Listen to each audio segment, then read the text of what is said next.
أنا أشد السلطة. أول مرة يوسف خلاص، يوسف أنا قد يعني خلاص قد غسلت يدي منه. الابن خلاص ما عاد يسأل عني 4 سنة من يوم ما رجع من السجن. قد هل ايش تقدر تفلت لأمك 4 سنة؟ لو هي ما لو تفعل ما فعلت 4 سنة ما يدق علينا بابا ويقول لي مامي حاجتك إلا إذا اتصل لي سب وكلام. لا الحين هي ما عاد شي منك يا يوسف. أنا ما أشتي شي منك إنها تستقر في بيتها. أشتي بيت خواته، حتى أنا ما أشتيش منه شيء.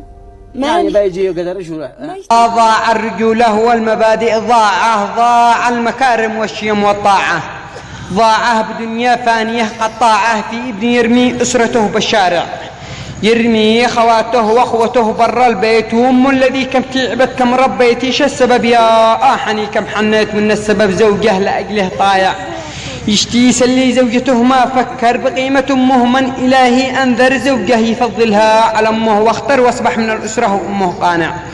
مجنون وكم مجنون عقله مختل، ما قد صواب الحق الذي يفعل. وين العدالة ويا قانون يتدخل ونصف لأمه صار قفنه دامع. الأم آنت صار قلبه مجروح، والروح تتألم وصوته لينوح من ابنها الهين وذيه مفضوح. ذي منها 4 سنين هو ضايع. يالله أن تخبر بمن هو عاصي، وأنت الحكم يا من بحكمك قاسي. خذ بانتقام الأم بزد ما تشاصي، تطحن عظامه نفس وسط الشارع. يا كل زوجة تلعبي في زوجك وتعلميه كل يوم تزيدي هرجك. حرم عليك توبي وخافي ربك اللي تريد الزوج لأمه قاطع. ويا كل رجال للمره اللي يصدق وهي تأمره وهو لأمر يطبق. بينك وبين أمك ضروري يفرق، أمك لك أبقى ما حدا لك نافع. وسلامتكم.